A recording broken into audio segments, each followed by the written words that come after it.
제가 오늘 드릴 강의는 건강 100세 시대를 살기 위해서 어떻게 하면 도움이 되고 면역 증강뿐만 아니라 건강 증진에 도움이 될 수 있는 방법 중에서 고용량 비타민 요법에 대해서 영양 치료에 대해서 말씀을 드리도록 하겠습니다.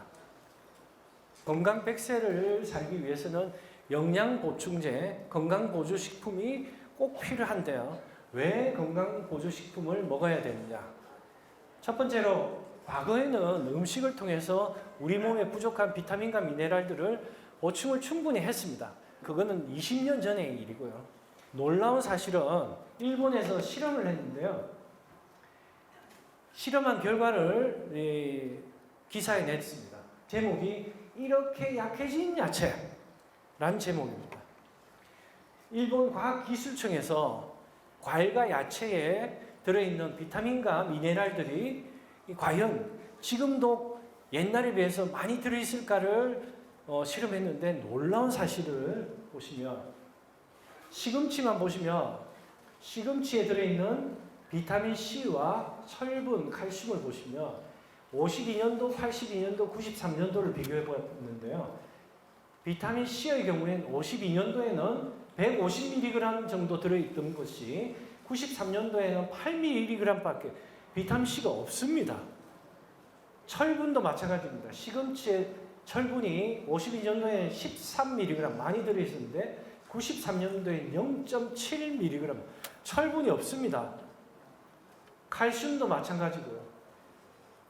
93년도에 일본 과학기술청에서 이 연구를 하고 나서 그 이후에는 연구를 하지 않았습니다. 중단을 했습니다. 왜? 나중에 연구만 하면 할수록 비타민, 미네랄들이 고갈이 되어 있다는 사실이 계속 드러나기 때문에 그럼 누가 과일과 야채를 먹겠습니까? 그래서 현실이 50년도에 시금치 한 단에 비타민C와 철분을 얻기 위해서는 90년도에는 시금치 20단을 먹어야 되고 현재는 하루 종일 시금치만 먹고 있어야 됩니다. 그렇기 때문에 건강보조식품을 통해서 비타민과 미네랄들을 섭취를 해야 됩니다. 그러면 이렇게 과일과 야채에 비타민과 미네랄들이 부족한데 그럼 과일과 야채 먹으면 먹을 필요가 없지 않느냐 이렇게 생각하실 수 있겠죠. 하지만 아닙니다. 이런 비타민들이 파괴가 되고 있는 건 사실이지만 과일과 야채에는 그 외에도 풍부한 식이섬유가 있습니다. 그래서 장 면역력을 증가시켜 줄 수가 있고요. 소화 기능도 촉진시켜주고 또한 특유의 항산화 물질이 폴리페놀이라는 것도 들어가 있습니다. 그래서 과일과 야채도 골고루 섭취하면 도움이 되고요. 하지만 과일은 너무 많이 섭취를 하면 혈당이 올라갑니다. 그래서 저녁 식후에는 과일은 되도록 안 드시는 게 좋습니다. 왜냐하면 저녁 식후에 혈당이 올라가면 밤 자는 동안에도 혈당이 올라가 있는 상태로 되면 나중에 새벽에 저혈당에 빠질 수가 있거든요. 그래서 야채는 골고루 많이 섭취해도 되는데 과일은 저녁 식후에는 적게 섭취하는 게 좋습니다. 지금은 환경의 변화, 인스턴트 식품들도 있고요. 스트레스도 많이 받고 미세먼지, 오늘도 미세먼지가 많은데요. 이런 미세먼지를 통해서 우리 몸에 이런 영양분도 급격히 줄어들고 이 환경 호르몬이라든지 활성산소가 우리 몸에서 많이 생성이 됨으로 인해서 우리 몸에 있는 항산화 물질들도 고갈이 잘 된다는 거죠.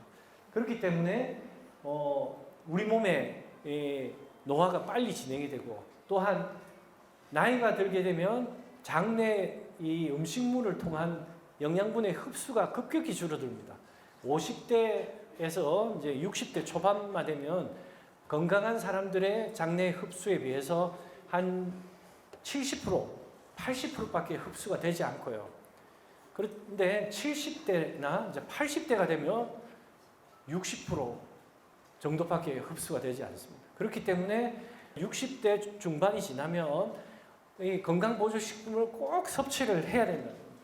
그리고 강의를 하다 보면 선생님이 많이 먹는 건강식품은 뭡니까? 그것만 꼭 알려주세요 라고 이야기를 합니다. 왜냐하면 건강 비타민이나 여기에 대해서 전문가니까 지는 지가 제일 몸에 좋은 거 많이 먹을 거 아니냐라고 생각하시죠. 그래서 제가 특별히 여러분들한테만 제가 먹는 비타민과 미네랄들을 공개하겠습니다. 제가 아침에 식전에 프리바이오틱스 유산균을 꼭 공복에 먹습니다. 그 다음에 식후에는 밥 먹고 나서는 조금씩 비타민 B 제제, 비타민 D 2000mg, 그 다음에 루테인 지아잔틴. 컴퓨터라든지 차트를 보다 보니까 눈이 이제 나빠지기 시작해요. 그래서 눈 영양제를 먹고 있고요. 점심 식후에는 비타민 C 3000mg, 셀레늄 아연 복합제, 그 다음에 루테인 지아잔틴, 그 다음에 오메가 3를 먹고 있고요. 그 다음에 자기 전에는 유산균, 그 다음에 마그네슘을 먹습니다. 자, 이거는 어떤 효능이 있을까요? 프로바이오틱스, 이야기 많이 들으셨습니다. 프로바이오틱스가 뭐냐? 유산균을, 우리 몸에 도움이 되는 유산균을 이야기합니다. 두 번째로 프리바이오틱스는 뭐냐? 유산균이 증식하는 데 도움이 있는 영양소를 보충해주는 영양소입니다. 그래서 요즘에는 프리바이오틱스가 같이 들어있는 보조제가 나와 있습니다. 그 다음에 마그네슘은 왜 먹을까요? 자기 전에 염증 억제뿐만 아니라 근육 피로감을 풀어줍니다. 마그네슘 제제를 드시면 관절염이라든지 근육통이 있으신 분들의 도움이 되고, 그 다음에 혈압이 높으신 분들, 혈압이 조절이 잘 안 된다, 스트레스만 받으면 혈압이 꽉 올라간다, 이런 경우에 반드시 마그네슘 제제를 저녁 식후에 드십시오. B꼼씨를 먹으면 피로감 개선이라든지 신진대사 촉진에 도움이 됩니다. 그 다음에 비타민 D도 근육통 완화라든지 면역력 강화에 도움이 되기 때문에 제가 복용을 합니다. 그 다음에 루테인 지아잔틴, 눈 피로감, 노안 개선, 비타민 C는 잘 아실 겁니다. 항산화 작용, 피부 노화, 피로감 개선에 도움이 됩니다. 저는 비타민 C를 20년 전부터 복용을 해왔거든요. 보십시오. 제가 50대 중반 넘었습니다. 56인데 56 같이 안 보이죠? 예, 40대 소반처럼 보이죠? 감사합니다. 예, 비타민 C가 그런 역할을 하고, 셀레늄 아연도 바이러스 감염 억제, 구강염, 입안이 헌다든지 입맛이 없다든지 이런 경우에는 셀레늄과 아연이 부족한 경우가 많습니다. 그래서 이런 것들을 보충을 하시면 되고요. 오메가3가 이제 혈관 염증을 억제시키고 고지혈증 예방, 뇌기능 개선에도 도움이 됩니다. 문제는 제가 지금 이야기했는데 다 기억하시겠습니까? 종류가 너무 많아요. 그 다음에 이거 먹다 보면 배가 불러가지고 밥을 못 먹어요. 그래서 제가 고민을 했습니다. 그러면 여러분들이, 노인분들에게서 꼭 필요한 비타민과 미네랄들은 뭐가 있을까? 오마비. 따라해 보십시오. 오마비. 오가 뭘까요? 맞습니다. 오메가3. 마그네슘. B는 비타민 B 복합제. 오마비. 기억하시겠죠? 자, 이 세 가지만으로는 아마 다 먹고 계실 겁니다. 그죠? 그거는만으로는 부족하다. 세 가지만 더 추천해다오. 예, 그래서 고민을 했습니다. 오마비 DCU. 따라해 보십시오. 오마비 DCU. 예, DCU. D는 뭘까요? 맞습니다. 그 다음 C는 비타민 C. 맞습니다. U는 유산균. 오마비 DCU. 끝났습니다. 다 기억하시겠죠? 예. 자, 그러면 언제 먹어야 되고, 그 다음에 얼만큼 먹어야 되고, 식후에 먹어야 되는지, 식전에 먹어야 되는지 궁금하시죠? 오메가3 1000mg 알약을 하루에 2번, 그러니까 하루에 토탈 2000mg을 먹어야 된다는 겁니다. 됩니다. 아침, 저녁 식후, 식전을 먹으면 왜 안 되느냐? 오메가3는 기름 성분이기 때문에 식사와 같이 섞여야지만이 흡수가 잘 됩니다. 그리고 오메가3는 기름이기 때문에 위장 장애를 유발시킵니다. 그래서 곰복시 먹으면 미식미식하고 기름 냄새가 납니다. 그래서 반드시 식후에 드셔야 됩니다. 그 다음에 마그네슘 하루 한 번 저녁 식후나 자기 전에 드시면 되고요. 그 다음에 비타민 B 복합제 고용량제제가 요즘에 많이 나옵니다. 아침 식후에 드시든지 운동 전에 먹으면 제일 좋습니다. 이게 신진대사를 촉진시키기 때문에 운동하기 전에 드시는 게 비만 치료에도 도움이 됩니다. 뱃살이 많이 나온다. 운동 전에 삐꼼씩 딱 먹고 운동하면 제일 효과 있습니다. 그 다음에 비타민 D 2000에서 4000mg 하루에 한 번 아침 식전. 비타민 C는 2000에서 3000mg 한 포 하루 한 번. 그리고 유산균은 보장균수 20억 개. 꼭 기억하십시오. 보장균수 20억 개. 보장균수가 뭐냐? 그냥 보시면은 20억 개가 들어 있습니다. 이거는 아무 효과가 없고요. 위를 통과하고 장내로 들어갔을 때도 살아있는 균수가 보장균수입니다. 그게 20억 개가 돼야 됩니다. 보통 한 100억 개가 들어가면 100억 개에서 80억 개가 들어가면 장내에 한 20억 개가 살아남습니다. 그렇기 때문에 꼭 확인하십시오. 공복시 먹어야 됩니다. 패러다임이 바뀌고 있습니다. 뭐 다들 아시겠지만 예전에는 결핍 예방 차원으로서 일일 권장량이라고 이야기를 많이 했습니다. 일일 권장량이라는 것은 어떤 병에 걸려서 죽지 않을 정도의 최소량을 이야기하는 겁니다. 그래서 이게 이제 건강 증진이라든지 웰빙하고는 전혀 무관하고요. 그래서 지금은 치료적 패러다임으로 바뀌고 있죠. 적극적인 치료의 개념, 일일 치료량을 섭취해야 된다고 권하고 있습니다. 일일 치료량이라는 것은 최적의 건강 상태를 유지하기 위한 용량입니다. 한마디로 결핍을 예방하기 위한 일일 권장량보다 적어도 3배에서 10배 이상 많은 양을 이야기하는 겁니다. 그러면 고용량 비타민 요법이란 무엇인가에 대해서 간단하게 좀 말씀을 드리면요. 결핍 예방 관점의 일일 권장량이 아니고 건강 증진 차원에서 일일 치료량, 즉 일일 권장량의 3배에서 10배 이상의 비타민과 미네랄들을 초기에는 주사로 투여하고 그 다음에 건강 유지요법으로 이제 경구제제를 섭취하는 방법을 고용량 비타민 요법이라고 이야기를 하고 있습니다. 즉 비타민 C의 경우에는 일일 권장량이 500mg밖에 되지 않습니다. 하지만 500mg을 섭취해서는 건강 증진이라든지 피로 개선 목적에는 크게 도움이 되지 않습니다. 그래서 치료 목적으로는 2000mg에서 만약에 고혈압이라든지 당뇨가 있다든지 아니면 만성염증이 있는 분 같은 경우에는 5000에서 6000mg까지 하루에 섭취를 해줘야지만이 건강한 삶을 살 수가 있다는 겁니다. 그러면 고용량 비타민 요법을 어떤 경우에 적용을 할까? 보면 만성 피로, 그 다음에 암을 치료하는 목적으로도 사용을 하고 있고요. 암의 보조적인 목적으로 방사선 치료라든지 항암 치료를 할 때도 이 부작용 완화하는 목적으로 사용을 하고 있습니다. 또한 간염이라든지 아토피 그리고 노화 방지 목적으로도 사용을 하고 있습니다. 정리를 해볼게요. 항노화 면역력 증가를 위해서 비타민 미네랄들을 꼭 섭취를 해야 됩니다. 야채와 과일을 골고루 섭취하면 그 안에 이제 특유의 항산화 물질들이 들어있다고 말씀드렸고요.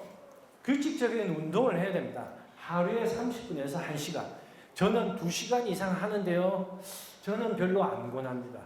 노년이 되면 1시간에서 1시간 반 이상 되면 우리 몸에서 급격히 활성산소가 증가가 확 됩니다. 시험시험 하는 건 괜찮습니다. 하지만 이게 산을 탄다든지 이게 시험시험 안 되지 않습니까? 한 2시간 동안 산을 탔다. 이러면 내 몸에 활성산소가 확 올라가거든요. 그건 권장하지 않습니다. 그 다음에 물을 많이 먹어야 됩니다. 하루에 그 국이나 이런 거 빼고 물로 하루에 1000에서 1500ml를 먹어야 되고요. 예방접종을 해야 됩니다. 예방접종. 건강하게 살려면 예방접종을 꼭 해야 됩니다. 폐렴구균 예방접종, 대상포진 예방접종, 독감 예방접종. 독감은 1년에 한 번씩 꼭 해야 됩니다. 그 다음에 단백질 섭취를 늘려야 됩니다. 뭐 아시겠지만 우리 몸에 이 단백질이 아주 중요한 역할을 하거든요. 새벽에 운동을 하지 말아야 됩니다. 새벽에 운동을 하지 마. 이게 뭔 뚱딴지 같은 소리야. 나 새벽에 운동하는데 열심히 운동하고 있는데 말도 안 되는 소리 하지 마라. 자, 운동을 하면 어떻게 되는지 간단하게 설명을 드릴게요. 아침 일찍 운동을 하면 심근경색으로 사망할 확률이 높아진다. 놀라셨죠? 자면서 피부로 수분이 공기를 통해서도 배출이 되지만 땀을 통해서 자는 동안 수분이 한 400에서 한 500ml, 땀을 많이 흘리시는 분은 한 600에서 700ml까지 흘리십니다. 중간에 새벽에 소변을 넣는다든지 그 다음에 아침에 일어나면서 소변을 넣을 때 소변으로 배출되는 양이 400에서 한 500ml 정도 됩니다. 그럼 토탈 아침에 일어나는 순간 우리 몸에서 있는 수분에서 한 1000ml의 수분이 빠져나갑니다. 1000ml면 어마어마한 양이거든요. 체내의 혈액 수분량이 감소하게 되죠. 그 다음에 이러한 혈류량이 감소하게 되면 혈액 점유도가 증가합니다. 한마디로 보시면 이 혈액 내에는 혈구, 백혈구, 혈소판 여러 가지 세포가 있고 이런 것들이 이제 혈류를 통해서 통과를 하는데 혈액량이 감소하게 되면 끈적끈적해지겠죠. 그럼 빨리 통과가 안 됩니다. 특히 이제 나이가 들면 동맥경화가 잘 오거든요.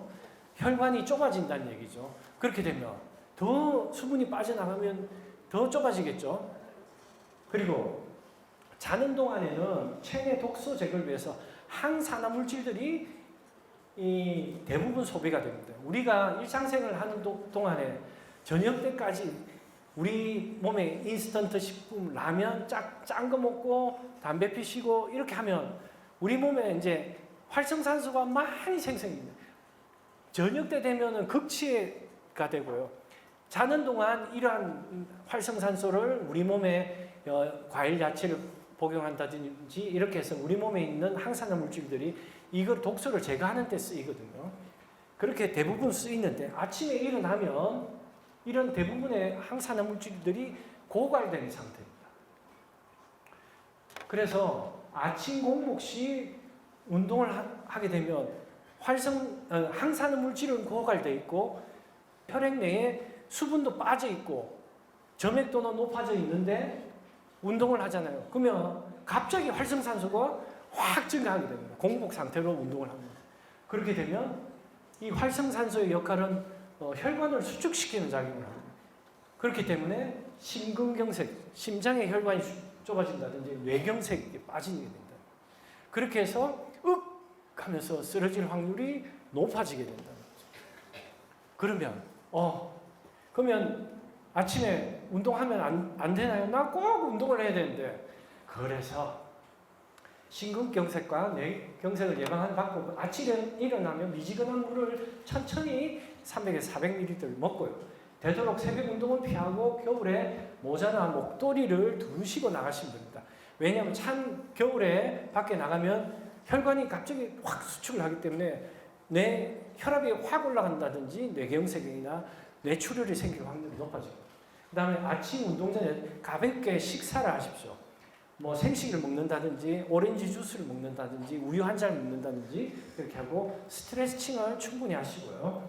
검진을 통해서 내가 지금 동맥경화가 어느 정도 진행이 되고 있는지를 체크를 꼭 해보십시오. 그리고 나서 동맥경화가 심하다면은 혈전 용해제가 있는데 이걸 먹는다든지 아니면은 항콜레스테롤 약을 복용을 해야 합니다.